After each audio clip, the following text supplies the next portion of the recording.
우리는 지금 대림절을 지나고 있습니다. 대림절은 우리를 구원하시기 위해 이 땅에 오신 그 예수님의 탄생을 경건한 마음으로 기도하면서 기다리고 준비하는 그런 기간이죠. 예수님이 이 세상에 오셔서 참 많은 일들을 감당하셨습니다. 무엇보다 우리의 죄를 대신해 십자가에서 죽으심으로 구원의 역사를 이루셨습니다. 또한 지난 주일에 말씀드린 것처럼 인간의 모든 질병과 약한 것들, 문제들을 치유하시며 해결해 주셨다고 했습니다. 그래서 예수님만이 우리의 진정한 소망이시다라고 하는 말씀을 드렸죠. 예수님께서 이 세상에 오시지 않았더라면 과연 우리의 인생이 어땠을까요? 우리가 분명히 믿는 것은 우리는 주님의 은혜 덕분에 살게 되었고 또 그 주님의 은혜 가운데 살고 있기에 하나님의 은혜 없이는 한순간도 살아갈 수 없다는 것입니다. 이렇게 우리를 구원하시고 소망이 되신 예수님께서 승천하시기 전 우리에게 마지막으로 당부하신 일이 있습니다. 그것은 만민에게 복음을 전파하라, 땅끝까지 이르러 내 증인이 되라 라고 하는 말씀이었습니다.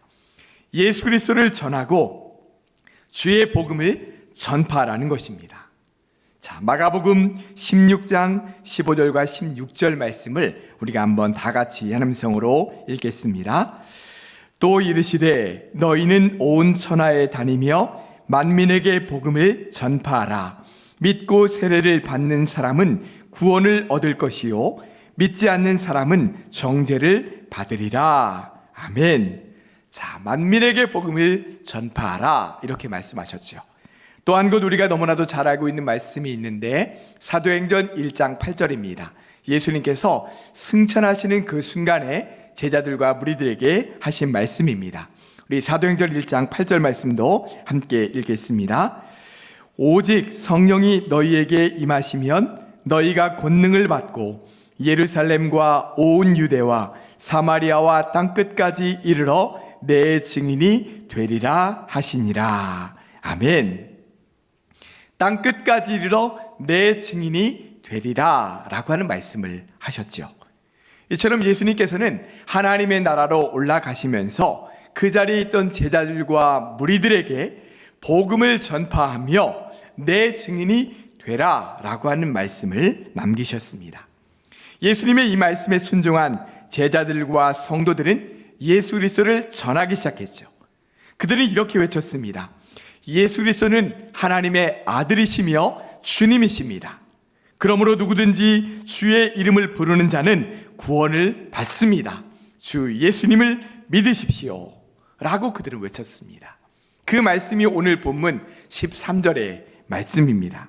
13절 말씀 우리가 다시 한번 같이 읽어볼까요? 누구든지 주의 이름을 부르는 자는 구원을 받으리라. 아멘. 우리가 선포해야 될 복음의 말씀이죠. 누구든지 주의 이름을 부르는 자는 구원을 받으리라. 이 말씀이 바로 우리가 선포해야 될 복음의 말씀인 겁니다. 이처럼 제자들과 초대교회 성도들은 예수님께서 하신 말씀에 순종하여 두려움 없이 담대하게 주 예수 그리스도를 전파하기 시작했습니다. 처음에는 예루살렘에서 전파하기 시작했고요. 나중에는 로마와 유대교들의 핍박이 점점 심해지자 온 유대와 또 사마리아와 이방 지역까지 퍼져나가면서 가는 곳마다 복음을 전파했습니다. 그들로 인해 가는 곳마다 예수 믿는 사람들이 점점 많아지게 되고 수많은 교회들이 세워지게 되었죠. 이러한 복음의 역사가 2000년 동안 계속해서 이어져 오면서 예루살렘과 온 유대와 사마리아뿐만 아니라 소아시아 지역과 유럽을 넘어 이제는 전 세계로 흩어져서 세계 모든 민족에게 복음이 전해지는 그 놀라운 역사가 지금까지 계속해서 이어져 내려오고 있는 것입니다. 여러분 한번 생각해 보십시오. 어떻게 중동에 있는 한 작은 나라 이스라엘에서 시작된 예수님의 복음이 이렇게 전 세계로 퍼져나가고 복음이 전해지게 되었을까요? 두 가지 이유를 들 수 있는데요. 하나는 주 예수님의 복음이 살아 역사하는 능력이 있기 때문입니다. 또 하나는 땅끝까지 이르러 내 증인이 되라 라고 하는 예수님의 말씀에 순종하여 복음 들고 나가 전파했던 믿음의 사람들이 계속해서 있어 왔기 때문이죠. 그렇습니다. 예수님께서 부탁하신 말씀, 땅끝까지 이르러 내 증인이 되라는 그 말씀에 순종한 복음의 사람들, 선교의 사람들이 있었기에 이스라엘을 넘어 전 세계에 복음이 퍼져나가는 구원의 역사가 계속해서 일어날 수 있었던 것입니다. 오늘 본문 14절과 15절 말씀이 바로 이런 역사를 말씀하고 있습니다. 우리 한번 본문 14절과 15절 말씀을 같이 한번 읽도록 하겠습니다. 그런즉 그들이 믿지 아니하는 일을 어찌 부르리요? 듣지도 못한 일을 어찌 믿으리요? 전파하는 자가 없이 어찌 들으리요? 보내심을 받지 아니하였으면 어찌 전파하리요? 기록된 바 아름답도다 좋은 소식을 전하는 자들의 발이요 함과 같으니라. 아멘. 그렇습니다. 전파하는 사람이 없으면 어떻게 믿지 않던 자들이 예수님을 믿고 어떻게 복음을 들을 수 있겠습니까? 복음을 전파해 주는 사람이 있었기 때문에 믿지 않았던 자들이 예수님을 알게 되고 믿게 되는 역사가 일어나게 되죠. 또한 복음 전파를 위해 보내심을 받지 않았으면 어떻게 나가 복음을 전할 수가 있겠습니까? 주님께로부터 보내심을 받고 성령의 부르심을 받았기에 그 보내심에 순종하여 복음 전파하는 사명을 감당하는 사람들이 있게 된 것입니다. 그러면서 무엇이 아름답다고 오늘 본문에 말씀하고 있나요? 좋은 소식을 전하는 사람들의 그 발이 아름답다라고 말씀하고 계십니다. 저는 이 말씀을 보면서 이런 생각이 들었습니다. 예수님께서 우리에게 보는 가운데 이렇게 하늘로 올라가신 것처럼 나중에 다시 오시게 될 텐데, 그렇게 다시 오셨을 때 누구를 가장 칭찬하실까? 누구의 발을 보시면서 가장 아름답다고 말씀하실까? 예수님께서 당부하신 그 말씀, 땅끝까지 이르러 내 증인이 되라 라고 말씀하신 그 당부를 열심히 지킨 사람들이 아닐까라는 생각을 해봅니다. 즉 좋은 소식을 전하는 사람들의 그 발을 아름답다고 말씀하실 것입니다. 우리나라에 복음이 전해지게 된 것도 보내심을 받은 누군가가 그 부르심에 순종하여 우리나라에 들어와 복음을 전해주었기 때문에 우리가 이렇게 예수님을 믿게 되었고 구원받는 은혜를 누릴 수 있게 된 것이죠. 우리나라에 처음 복음이 전해진 것은 1800년대 후반입니다. 전에 주일 설교 때 한번 말씀드린 것처럼 1866년에 토마스 선교사님이 대동강변에 들어와 성경책을 뿌리다시피 전해주었던 사건이 있었고요. 1885년 즈음에 언더우드 선교사님과 아펜젤러 선교사님을 시작으로 많은 선교사님들이 우리나라에 들어와 선교 활동을 하게 되었습니다. 이분들의 선교 열정을 통해 우리나라에 믿는 자들이 생겨나게 되고 교회가 세워지고 기독교 정신의 바탕을 둔 학교나 교회들이 세워지게, 병원들이 세워지게 되었죠. 이렇게 초창기에 들어왔던 선교사님들의 선교의 열정과 뜨거운 사명감으로 우리나라는 점점 영적인 암흑에서 벗어나는 그런 나라가 될 수 있었습니다. 이 당시에 활동했던 선교사님들의 묘가 양화진 외국인 선교사 묘원에 있는데요. 저도 이 선교사 묘원에 여러 번 방문한 적이 있습니다. 그것에 방문해서 그분들이 소개하는 그런 영상과 또 그분들의 묘지를 볼 때마다 이런 생각이 들어요. 이분들의 선교의 열정과 헌신이 없었더라면 우리에게 복음이 전해질 수 있었을까? 라고 하는 마음이 들면서 그분들에게 정말 감사하는 마음이 듭니다. 선교사님들 한 분 한 분이 다들 너무 소중하지만 이 시간에는 사무엘 무어라고 하는 선교사님을 한번 소개하려고 합니다. 이 무어 선교사님은 우리나라 백정전도의 개척자라고 불리는 분입니다. 무어 선교사님은 미국 맥코믹 신학교에 재학 중에 우리나라에 먼저 들어와 선교하던 언더우드 선교사님으로부터 한국 선교에 대한 그런 소식을 듣게 되고 도전을 받게 되면서 졸업한 후에 32살의 나이에 선교사로 한국에 들어오게 됩니다. 그리고 꾸준한 노방전도로 사람들을 모아 교회를 세우고 학교도 열어서 시작하게 되죠. 그런데 학생 중에 백정인 박 씨의 아들 봉출이라는 어린아이가 있었습니다. 어느 날 봉출의 아버지가 장티푸스에 걸려 죽게 되었다는 소식을 듣고 이 무어 선교사님이 여러 차례 이 박 씨를 방문하면서 돌봐주게 됩니다. 그러다가 당시 고종 황제의 주치의였던 에비슨이라고 하는 선교사님, 의르 선교사님이시죠. 그분을 이 박 씨에게로 데려가서 치료해주게 됩니다. 에비슨은 여러 차례 왕질을 하면서 정성스럽게 치료해 주었고 마침내 박 씨는 장티푸스로부터 깨끗하게 낫게 됩니다. 박 씨는 왕의 주치의였던 주치의가 당시 짐승 취급을 받던 백정을 치료해줬던 것에 감격하여서 교회에 출석하게 되고 나중에는 세례를 받고 성춘이라고 하는 이름까지 얻게 됩니다. 이 박성춘뿐만 아니라 당시 신문차별에 서러움을 당하던 많은 백정들이 복음 안에서 모두가 동등합니다 라고 하는 이 무어 선교사님의 복음의 말씀을 듣고 세례를 받게 되고 그리스도를 믿게 되죠. 나중에는 이 박성춘이 그 교회의 장로로 안수를 받게 됩니다. 그리고 박성춘의 아들 박서양은 에비슨이 세운 재중원 의학원, 즉 당시에 지금 현재로서는 세브란스 병원 의대죠. 재중원 의학교 1회 졸업상이 되었고 모교에서 10년간 교수로 재직을 하게 됩니다. 백정의 아들로 태어났지만 복음 안에서 완전히 새로운 인생을 살아갈 수 있게 된 것이죠. 이처럼 우리나라 초기 선교회, 초기 기독교 역사에 거룩한 발자취를 남긴 무어 선교사님은 1906년에 장티푸스 병에 걸려서 46세의 나이에 숨을 거두게 됩니다. 무어 선교사님 외에도 우리나라에 들어와 온갖 풍토병과 악조건 속에서도 열정적으로 복음을 전해줬던 수많은 선교사님 덕분에 우리나라는 지금 이렇게 구원받은 그리스도인들이 많아지는 그런 나라로 설 수 있게 된 것입니다.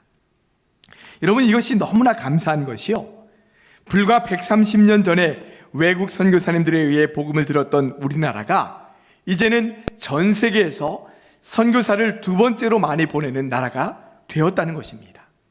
이것이 얼마나 놀라운 축복인가 하면 아시아 나라들 중에서 우리나라보다 훨씬 더 먼저 선교사님들이 들어와서 선교를 받은 나라들이 많은데 우리나라만큼 복음을 빨리 받아들이고 받은 복음을 전해주는 나라로 바뀐 예가 거의 없다는 것입니다. 가까운 일본만 해도 처음 기독교가 들어온 것이 1549년이었다고 해요. 그러니까 일본 기독교 역사가 거의 500년 가까이 된 것이죠. 그런데 현재 일본 기독교 인구가 0.4%라고 합니다. 그것도 일본에 거주하고 있는 외국인들까지 포함되어 있는 숫자이기 때문에 실제 일본 기독교 인구는 0.2% 정도밖에 안 된다는 거예요. 야, 일본보다 우리가 기독교 인구가 많아서 잘 됐네, 이렇게 우쭐하자는 것이 아니라 우리나라에 복음이 들어온 지가 130년 정도인데 우리나라 기독교 인구가 20%나 되었을 뿐만 아니라 이렇게 기독교의 선교사를 많이 보내는 나라가 되었다는 것이 정말 놀라운 일이라는 거예요. 실제로 현재 우리 한국교회 대부분이 선교부라는 것이 있죠. 또 그 안에서 해외 선교를 하는 그런 교회들이 참 많습니다. 큰 교회냐 작은 교회냐 그걸 따지지 않고요, 선교사를 돕는 교회들이 굉장히 많죠. 제가 전에 섬기던 교회에서도 10분 이상의 선교사님들이 직접 파송해서 후원하고 있고요, 해마다 10개 이상 단기 선교팀들이 그 선교지에 가서 실제 선교를 하기도 하고 돕는 일들을 하고 있습니다. 제가 그 팀들을 인수해서 여러 선교지를 방문했습니다. 선교지에 가면 선교사님들이 선교하고 있는 그 선교 지역의 학교나 병원 이런 곳들에 가서 낙후된 건물들을 보수해 주기도 하고 또 화장실을 새로 지어주고 페인트 칠도 해주기도 하죠.